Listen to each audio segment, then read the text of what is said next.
Hi you guys, welcome back. So if you're not new to my channel, you've already heard about the worst mayor in America, the mayor that didn't know how to sit down and be quiet if her life depended on it. And that's what ultimately landed her not only in the limelight and news headlines, but it ultimately cost her the 2 government positions in which she achieved a spot in history for obtaining. And now her glory days of bragging on social media about starving the board and feeding the people. I'm gonna starve the board and I'm gonna feed the people. Just remember that. What? Bro, what are you talking about, man? Are officially a thing of the past. But now we're going to dive into someone who easily makes Tiffany Henyard's alleged misappropriation of government funds look like someone taking those extra pennies that sometimes people leave when they buy stuff at the register. Yeah, she makes it look like that. Because if you think Tiffany Henyard did some illegal swiping on government credit cards for her own advantage, then you definitely will be shocked by the amount of money that this lady right here was able to get away with over a 10-year period. Before we go a little further into this video, you guys, if you're new here and like what you hear, please hit that like button for me. And if you're a returning subscriber, please remember to leave it a like as well. Also, hitting that notification bell will keep you guys updated on any new videos that I put out. Whichever one of those you choose to do, or all of them, it's really going to help my channel out. This lady's name is Elizabeth Gutfahr, and she has been convicted of embezzlement, money laundering, and tax evasion. I want to do it because it's fun. It's fun to do bad things. Her involvement of these crimes spans over a decade from 2014 to 2024. Elizabeth Gutfahr apologized to the people of Santa Cruz County and said that she's working to become a better person, but prosecutors pointed out she made 187 transfers to false companies she created. Prosecutors told the judge to not believe Elizabeth Gutfahr's claim she made a simple mistake. The former Santa Cruz County treasurer, who pleaded guilty to embezzlement, money laundering, and tax evasion, will likely spend a decade in jail. What makes this story even more sickening is that she was the county treasurer, so she was entrusted with the county's money and she had full access and made decisions with the money. And we're not talking about small amounts of money here. She was entrusted to look after and ensure millions of dollars were allocated in the right direction, like schools, community activities, senior services, etc. And not only did she take away from these services by stealing the money from them, but she caused people in the community she lived and served in to go without basic needs and services. Basic needs and services that their tax dollars were already paying for. Prosecutors have shown the range of school and fire districts, more than 15 entities, as well as the county, that have lost hundreds of thousands to millions of dollars. Just straight shiesty, no heart or anything, no conscience. So as I'm doing this voiceover, I realize I have yet to say the amount of money that this lady has stolen, okay? And I know you guys read it on the thumbnail, you've seen it in the title, but just for shock value, okay? She's been accused of stealing nearly $40 million. $1 million? No, not a million. $40 million, you guys. Do you hear me? So if you've been listening attentively, then you heard me say she was able to get away with these crimes for a little over a decade, which is 10 years. And now you're probably wondering, like most rational people would be, how did she get away with this for so long without getting caught? Malera says he knew Gutfahr for 50 years. That's the most frustrating part about it, and she did it unfortunately by being your good friend, your colleague as an elected official, and that was the most frustrating thing for me. Well, she has some slick tactics in order to evade detection, and the county was not made aware of her actions until around April 3rd, 2024. Well, Dan, Arizona's Auditor General's investigation lists a decade's worth of activity where former County Treasurer Elizabeth Gutfahr allegedly took over $39 million that Santa Cruz County leaders say funded an extravagant lifestyle. According to the Auditor General's investigation from March 2014 to March 2024, Gutfahr made at least 182 unauthorized wire transfers from 2 county accounts to business bank accounts connected to her. In the report, the Auditor General says in part, to help conceal her actions, the treasurer allegedly failed to record her unauthorized wire transfers in the county treasurer's accounting system and lied to and/or provided numerous false investment statements, cash reconciliations, and treasurer's reports to county entities, officials and employees, and a county financial consultant and/or the Arizona Auditor General's office. And one of the ways that she was able to evade detection was by fabrication of documents, and in some cases, she fabricated documents to ensure that auditors contacted herself or other agents working for her instead of the party they should be contacting for actual numbers and inside information.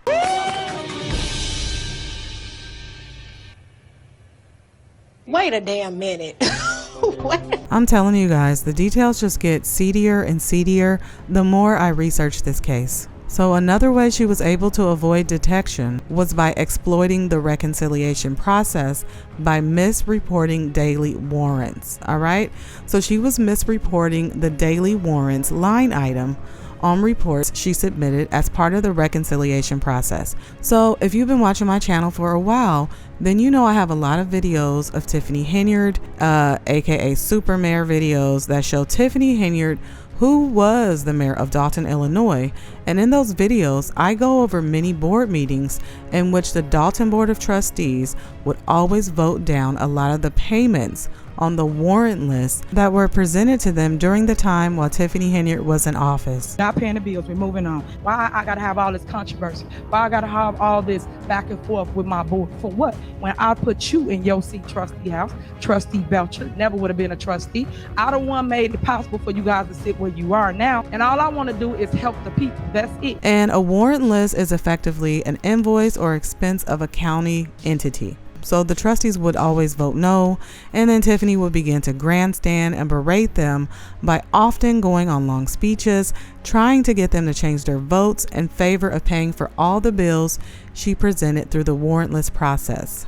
It's grant money. It ain't coming out the general fund. That's the problem with y'all. Y'all want to lead and don't know how to lead. Won't you follow my lead and you will understand how to do things? Well, the board of trustees would never cave in because they knew something fishy was going on with the money, and they didn't trust the mayor or her staff because they weren't being transparent with the amounts being presented to them for payments. I guess I'm just wondering when we received the credit card bills. I know it's been like a month or two since we received the credit card bills. So since we're going over corporate bills, I was just wondering, do we have them, or will we receive them, and when we will receive them, if so? All right. Anybody else? Was that a question? Yeah, it's a question. You're not the trustee asking. I'm going to say my statement so we're not going back and forth. Everybody get out whatever they want to say, and then I will respond. Thank you, sir. Anybody else?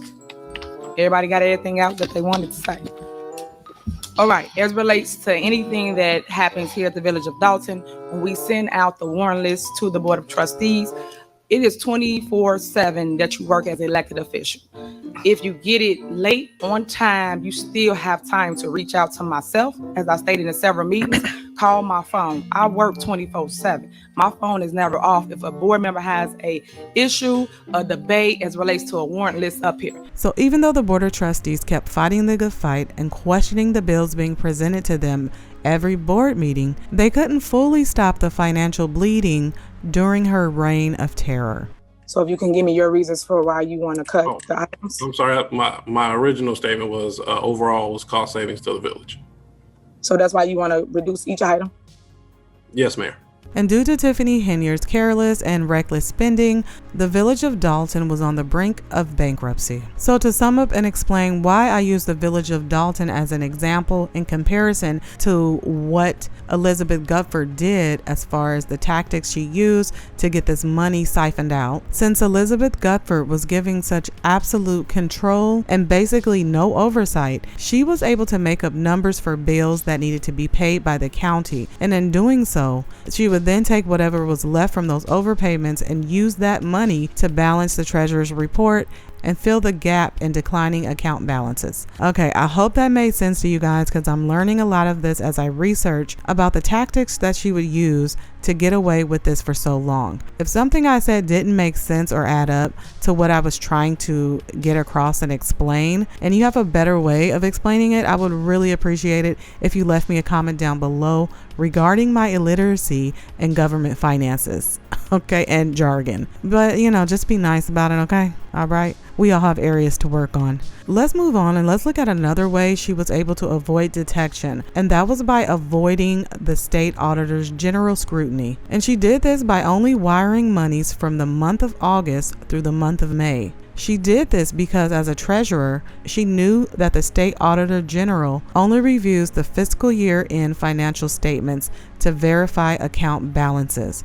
So for practical reasons, during this yearly audit of the county, the auditor general only reviews the June year-end financial statements from the preceding year. So being fully aware of the state auditor general, sorry you guys, that's a little tongue twister, of the state auditor general's auditing practices, she strategically never wired monies during the month of June or July. Now you're probably wondering, where did she wire these monies to, you know? She had a couple of businesses that she would wire the money through. One was called Rio Rico Consulting and Rio Rico Real Consulting. After pleading guilty of embezzlement, money laundering, and tax evasion from 2014 to 2024, creating false companies to steal $38.7 million as the county treasurer during that time. These were the places she would wire the money to, you know, and she was just going ham on wiring the money to these companies. In the end, over the course of 10 years, by way of making 187 transfers to false companies she created, she was able to siphon out $38.7 million. Okay? Yeah, basically $40 million, you guys. It's insane. I said, hold up, wait a minute, something ain't right.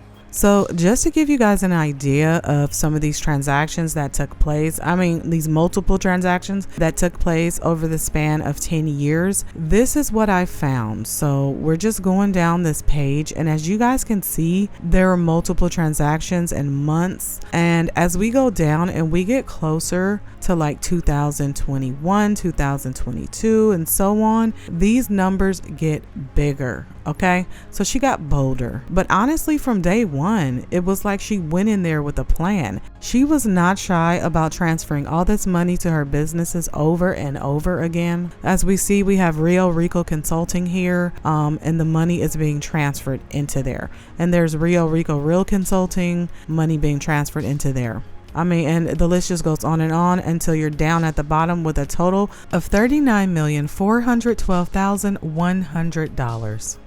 You're going to jail. You're going to jail. And there's so much more to this story too, you guys. I'm just really astounded by the sheer audacity that it took for her to go to work day in, day out, look these people in the face, knowing full well that she was robbing them blind. Malera says he knew Gutfahr for 50 years. That's the most frustrating part about it, and she did it, unfortunately, by being your good friend, your colleague as an elected official, and that was the most frustrating thing for me. I think this is a really important case for our community. Wendy Islas drove from Santa Cruz County to see the sentencing of Elizabeth Gutfahr, who entered federal court and received 10 years in prison after pleading guilty of embezzlement, money laundering, and tax evasion from 2014 to 2024, creating false companies to steal $38.7 million as the county treasurer during that time. All right, robbing the whole county blind. In my opinion, she went in there with a full-blown plan to get as much money that she could. She saw an opportunity there. She gained the trust of the citizens because, as we can see from this article, when she was running for this seat, she was able to get people to see her as a trusted individual. She said, "It might be different, but I do land development, accounting, customer service. I work with real estate taxes and property management, and I already have established a good working relationship with most of the county departments. If elected, she hopes to do a lot of things differently, starting with getting along with the Board of Supervisors and turning reports in on time so she doesn't end up on the same situation as Ramirez." And Ramirez was the previous treasurer who was suspended, basically for being negligent of some of his job duties and not getting along with the Board of Supervisors. The article also says, through her work in the corporate world, she said she wants to bring a new perspective and a get it done attitude to the office. Oh, she got it done. Okay. She definitely got it done. She also referenced Ramirez, saying, "I don't think I would be in his shoes," she said, "but if I were in his shoes, I would have worked weekends, nights, whatever, to get those reports done and hand them in and make the board happy. And not only the board, but the taxpayers." Oh my goodness. The audacity, okay? Stop it. Get some help. She would have been working nights, weekends, all that. Oh, she worked nights, weekends, and all that to rob the taxpayers, okay? Money, please. Another interesting thing about this article is that they mentioned the Rio Rico properties that, I said she owned earlier in this video. Gutfahr's connection with Rio Rico Properties as a subsidiary of the Florida-based development company Avatar has some people wondering where her loyalties lie. So yeah, there was a red flag right there already. Before Rio Properties sold about 2,400 properties in Rio Rico to a company called Gutfahr, they placed deed restrictions on the land so that it could not be developed. Now, Gutfahr owes an estimated $6.5 million for unpaid taxes on the land, which they say they cannot pay because the land isn't worth much with the restrictions in place, and Rio Rico Properties won't lift the restrictions. And then it says the episode has the county officials stirring over how to collect the debt, and the board of supervisors is considering taking the matter to court. And Gutfahr responds. She says she isn't responsible for the decisions that Rio Rico Properties corporate bosses made. And anyway, she promised to quit her job if elected and sever all ties with the real estate industries. So fast forward, she never did that. All right, came in like a true politician, just lying it up. All right, just lying. Why you always lying? Everywhere she went, everywhere she turned, she was lying about something. She had no intentions of getting out of the Rio Rico Properties, no intentions of getting out of real estate, and no intentions of being truthful, okay, and taking care of the county that she was elected to be the treasurer over. She also said, I want to collect those taxes. So if I get elected treasurer, then I will have a better opportunity to look into this issue from a different side, from a different angle. I know that the county has looked into it, and I don't think they found a solution, but I will find ways to find a solution. She says that being treasurer would be her first priority, and that means she would have no job, stocks, or other interests in any real estate company, including shuttering the small businesses she recently started, Rio Rico Consulting and Real Estate. Oh my goodness, like I just can't. Like reading this, it's almost comical, but it's very sad at the same time, okay? And then the article ends it off with her saying, I will commit to being treasurer, that is. I will not sell real estate. I will cut all ties. I believe being a treasurer is a full-time job. Wow. Just, lied straight through her teeth, effortless. And in the end, she got to be the true politician she was looking to be. She got to be that, and she got to make a lot of money. And she just totally went in there and just robbed them blind. And as I was looking at this, I'm like, this is the work of a crazy person. This is someone who obviously got obsessed with getting this money. I think it made her feel good when she got it. I think there was probably some type of dopamine effect. She got a rush from it, because I just don't understand how someone could continue to do things like this over and over, taking these big risks. And in the end, she's facing 10 years in prison, which she should be facing more. Like, I don't care if she's old. She can't give back that money that she took, first of all. It's not teaching her any type of lessons. She's already lived her life. She's already partied hardy, using all the taxpayer dollars. She had fun. So why should she get a lesser prison sentence? The now former treasurer for Santa Cruz County has stood accused of taking more than $39 million in taxpayer money. The state auditor's report says in a typical year, Santa Cruz County takes in about $41 million in property tax for the county, 6 school districts, a community college, and some taxing districts. The report alleges former Santa Cruz County Treasurer Elizabeth Gutfahr took more than $39 million. State auditors say over 10 years, she covered up transfers to personal accounts by lying on reports, lying to her staff, lying to county supervisors, and lying to state auditors, with the biggest transfers in the last year, right before money laundering investigators at Chase Bank said they noticed $4.5 million in wire transfers from the county treasurer accounts to accounts for Gutfahr's personal businesses. That's when Gutfahr resigned and investigations by the FBI, the state, and Santa Cruz County began. The report says Gutfahr's attorneys said she will not be talking with them. There are no criminal charges, but Santa Cruz County is suing to try to recover the money for county taxpayers. A judge has frozen most of her accounts for now. to prevent hiding or selling off assets. The auditor report says Gutfahr convinced the chief deputy treasurer to give her the codes to access all accounts, that she managed to keep all 6 employees of her department from noticing anything wrong, and that she gave employees gifts, like a $6,000 loan so her chief deputy treasurer could buy a new air conditioner. The chief deputy treasurer told investigators she planned to repay that money after she retired. The report cites other gifts, like paying for the chief deputy's personal cell phone and allowing the chief deputy's sister to use one of Gutfahr's cars worth about $3,000. The auditor's office says Gutfahr sometimes paid bills for the department's senior secretary and gave that secretary $1,500 for her birthday. The report says a tax clerk told investigators Gutfahr gave her son a generous gift when he got married, allowed her daughter to get married at Gutfahr's ranch, and took that tax clerk along for a long weekend stay at San Marcos, Mexico. And investigators say Santa Cruz County supervisors did not supervise the treasurer's office very well and missed clear signs that something was up, including a monthly cash balance report that did not change by a single penny for 14 months. But let me know how you feel about this down in the comments. Do you feel like the 10-year sentence was a slap on the wrist for the amount of money that she stole, the embezzlement, the tax evasion? She just did the most. The question is 10 years enough? Our community as a whole and our board wanted the maximum sentence, but unfortunately, she got 10 years. You know, from all that she did so blatantly, all this money she took from the county that she claimed to love. You guys, let me know down in the comments what you think about this situation. If you enjoyed the video, please remember to leave it a like. And if you're new here, subscribe.